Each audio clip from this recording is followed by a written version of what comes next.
Procederemos a iniciar el minuto de silencio en recuerdo de Javier Parada, que fuera fundador y presidente de San Juan de Tirán y exdirectivo de la actual Sociedad Deportiva Tirán, que ha fallecido este sábado 29 de junio. Además de presidir este club, Javier Parada Fernández ha sido uno de los máximos impulsores de este deporte en Moaña.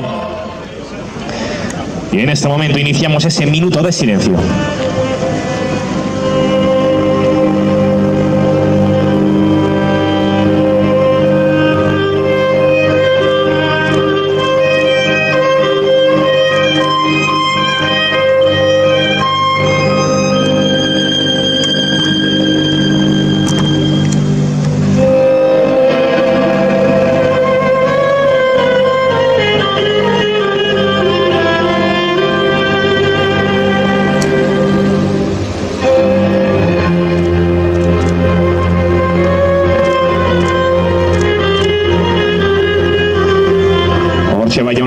Que Javier Parada, Goyan Begó, descanse en paz. El aplauso y el agradecimiento por todo lo que ha aportado a este deporte.